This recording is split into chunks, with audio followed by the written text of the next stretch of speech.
네, 이슈 칼럼 시간입니다. 오늘은 미중산업경제연구소 조용찬 소장과 함께합니다. 안녕하세요. 네, 안녕하십니까. 네, 뉴욕 증시가 한동안 잘 가고 있었는데 코로나19 2차 확산 우려에 발목이 좀 잡힌 것 같아요. 간밤엔 나스닥이 오르면서 마감하긴 했지만 최근 급락세가 나오면서 공포 분위기가 조성되고 있는 것도 같은데요. 얼마나 심각한 상황인가요? 네, 지금 애리조나, 텍사스, 플로리다 같은 그 서부 남부 지역 같은 경우에는 상당히 이제 심각한 상황까지 들어가고 있는데요. 뭐 하루 미국 같은 경우는 신규 감염자가 4만 명을 넘었고요. 미국 질병통제예방센터 같은 경우에는 미국인 3억 3천만 명 중에서 많게는 8%에 가까운 2,640만 명 정도가 코로나에 그 감염이 되어 있을 거로 예측을 하고 있습니다. 한 명이 감염자를 몇 명 감염시킬 수 있는지를 보여주는 재생산 지수 같은 경우에는 30개 주가 벌써 2를 넘었는데요. 본격적인 확산기에 들어가 있는 상황입니다. 감염자가 제대로 걸리지 않으면서 보복 소비 활동도 위축이 되기 시작했는데요. 미국의 레스토랑 예약 사이트인 오픈 테이블 같은 경우에는 예약 손님이 한때 59%까지 회복됐다가 현재는 34%까지 떨어졌는데요. 문제는 이번 주말 독립기념일에 미국인들이 대거 외출에 나설 가능성이 높다는 겁니다. 이 때문에 알러지 연구소의 그 파우치 소장 같은 경우에는 하루에 10만 명 감염자가 이제 발생할 수도 있다고 경고까지 했는데요. 이 때문에 뉴저지, 텍사스, 플로리다, 캘리포니아 같은 주에서는 경제 활동 재개를 멈추거나 연기한 주가 벌써 19개 주에 이르고 있고요. 그래서 우리도 백신이 나오기 전까지는 코로나 바이러스에 대한 경계를 결코 늦춰서는 안 될 것으로 보여집니다. 네, 코로나19 2차 확산이 전 세계를 위협할 정도로 빠른 속도로 이뤄진다면 미국을 비롯한 주요국들의 경기 침체도 길어지지 않을까 걱정이 되는데요. 어떻게 보시나요? 네, IMF가 얼마 전에 성장률 전망치를 내놨는데요. 낙관적으로 올해 그 보더라도 마이너스 4.9%라는 겁니다. 2차 유행이 진행될 것으로 예측한 세계은행이라든지 OECD 같은 경우는 8% 전후까지 떨어질 수 있다고 지금 보고 있는데요. 이제 문제는 우리가 포함된 신흥 개도국 같은 경우에는 80년 이후에 한 번도 마이너스 성장하지 않았는데 올해는 마이너스 3%까지 하락할 것으로 보여집니다. 이 때문에 주요 그 외화벌이 수단인 관광 산업이 침체되고 있고요.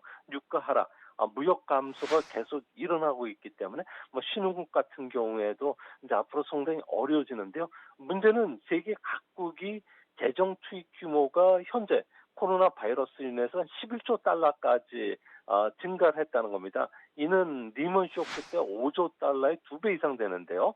이 때문에 전 세계적으로 공적 채무 잔액은 GDP 대비해서 100%를 올해 말에는 돌파할 것으로 보여지고요.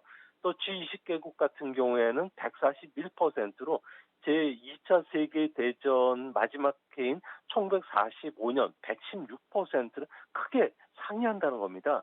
이 때문에 정작 2차 대유행이 진행되거나 경기 침체가 지금보다 더 심각하면은 재정 악화를 우려해서 정책 여지가 스스로 좁아질 수밖에 없게 될 것으로 보여지는데요.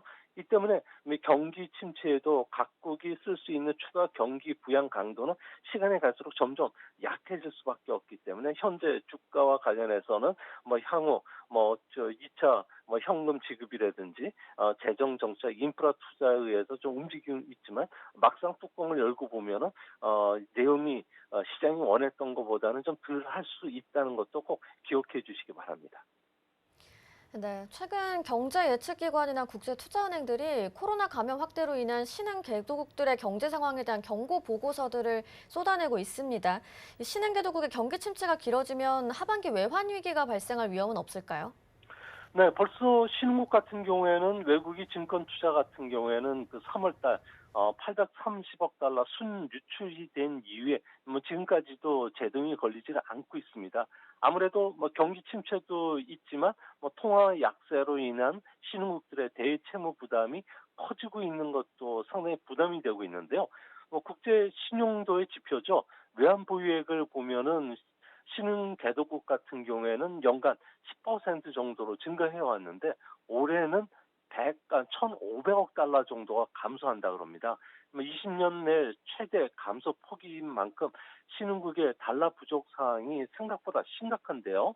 문제는 내년 말까지 신흥국이 상환해야 할 달러 부채는 무려 7,200억 달러 정도가 된다고 합니다. 벌써 채무 불이행과 관련된 이야기들이 나오고 있기 때문에 외환 위기에 봉착하는 신흥국들이 지금 속출하고 있는데요.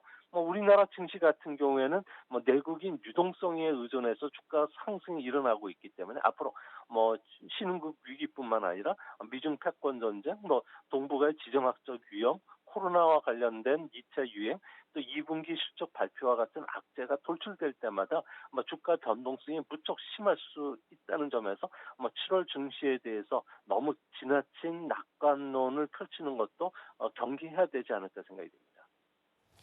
네, 과거에 우리나라도 외환 위기를 겪으면서 1997년 당시 IMF로부터 긴급 금융 지원을 받았는데요.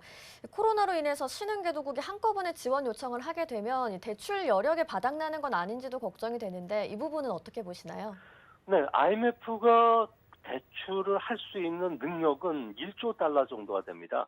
이 때문에 인류가 가장 많은 돈을 만들어낼 수 있는 천조 기관이라는 이야기들을 하고 있는데요. 하지만 현재같이 통상적인 상황에서는 IMF라고 하더라도 대출 쿼터는 4,400억 달러밖에 안 됩니다. 현재는 융자가 2,500억 달러 정도가 나가 있고요. 또 코로나 바이러스로 인해서 금융 지원을 요청한 국가들이 지금 100개국 정도가 되는데요. 현재는 그 중남미를 중심으로 해서 자금 요청을 좀 한 상태인데 곧 조만간에 이 한도 쿼터도 도달할 것으로 보여집니다. 이제 1차 방어선의 한도가 도달하면은 금융 위기가 발생할 수가 있기 때문에 다국 간 차입을 통해서 이사국들이 자금을 출원해야 되는데요. 이 규모도 1,960억 달러 정도밖에 안 된다고 합니다. 이런 상황에서 금융 위기가 계속 확산되면은 마지막 3단계 방어선이라고 할 수 있는 기축통화국들이 화폐 윤전기에서 돈을 찍어내서 착출해서 자금을 마련하는데 이 규모가 3,440억 달러라고 합니다. 현재 IMF의 지원 여력을 보면은 올해는 버틸 수가 있겠지만 내년에도 계속이 됐을 경우에는 아무래도 재정 상황이 나쁜 국가를 중심으로 해서는 국채 기피 현상 그리고 대출 자금 회수와 같은 리스크 오프 상황이 연말에는 벌어질 수가 있다는 점에서 신흥국들의 디폴트도 현재 가시화되지 않을까 보여집니다. 이 때문에 하반기 금융시장의 최대 초점은 신흥국의 대채무 변제 능력에 달려 있지 않나 이렇게 보여집니다. 네, 중남미 국가에서 채무 위기가 발생했을 때 주요 채권 국가였던 미국의 금융기관이 경영 위기로 비화됐었는데요.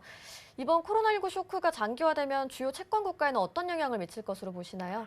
네, 아무래도 월가 쪽에서는 비상하게 보고 있는데요. 신흥국 은행들에 대한 엑스포저가 많은 나라들을 보면 영국 같은 경우에는 8천억 달러 이상의 여신을 갖고 있습니다. 또 스페인도 만만치 않은데요. 전체 신흥 여신의 34%인 6,500억 달러 정도가 대부분 브라질, 멕시코, 아르헨티나와 같은 나라에 대출이 있다는 거죠. 그래서 이들 나라가 채무 위기에 빠지면 관련 국가의 그 금융기관들은 피해를 입을 수가 있고요. 또 한 가지는 일본도 예외가 아니라는 겁니다.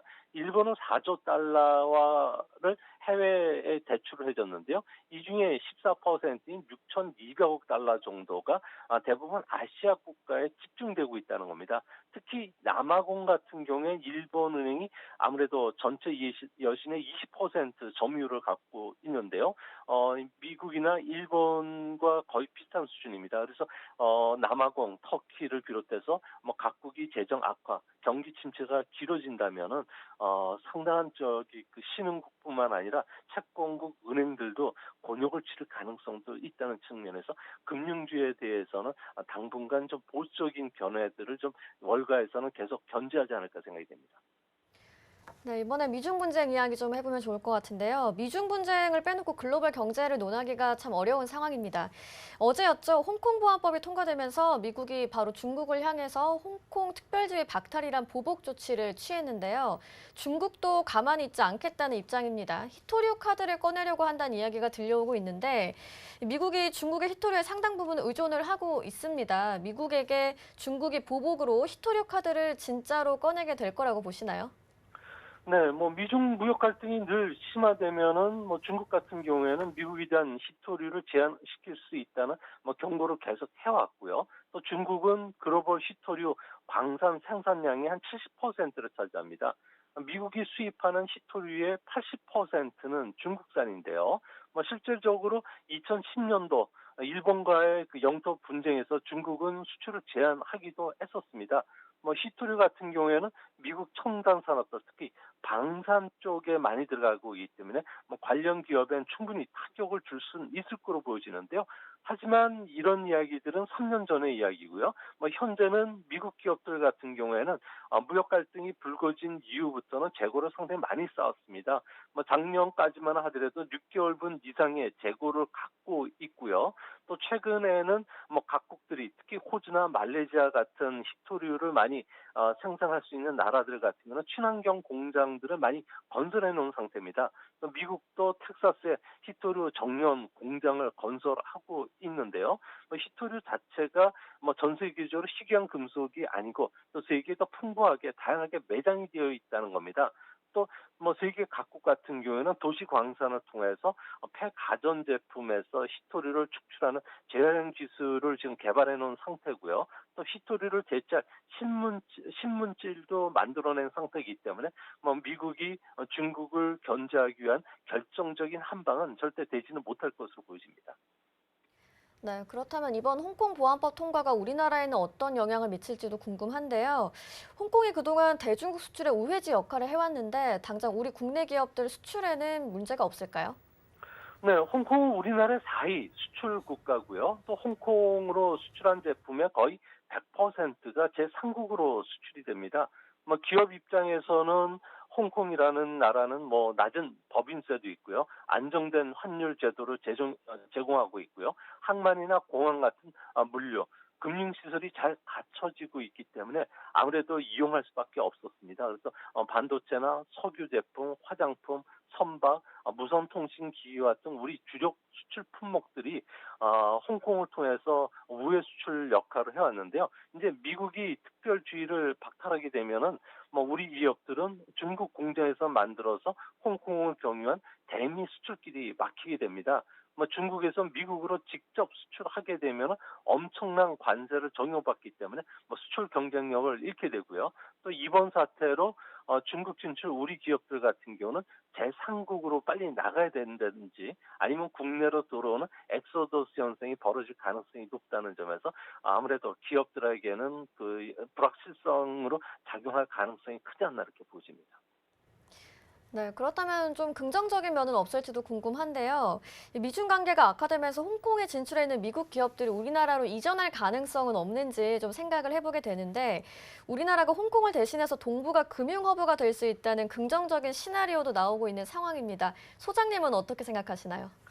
네, 홍콩에서 이탈한 자금 같은 경우는 싱가포르나 캐나다, 미국으로 많이 가고 있고요. 젊은 인재들 같은 경우는 대만으로 지금 빠져나가고 있습니다. 이 때문에 싱가포르 같은 경우는 상업용 부동산이 지금 계속 가격이 올라가고 대형 빌딩들 같은 경우에는 매물이 없다는 이야기까지 나오고 있는데요. 또한 홍콩 개인들 같은 경우는 대만으로 이주하거나 사업처로 옮기는 사람들이 많다고 합니다. 뭐 대만은 전문 학교까지 두고서 홍콩 거주자, 기업 이주를 아주 적극적으로 돕고 있고요. 또한 어린애들을 위해서 학교 입학이나 숙소 배정까지 모든 지원을 정부가 아끼지 않고 있다고 합니다. 뭐 이로 인해서 대만의 가권 지수 같은 경우에는 연일 상승 랠리를 지금 만끽하고 있는 상황인데요.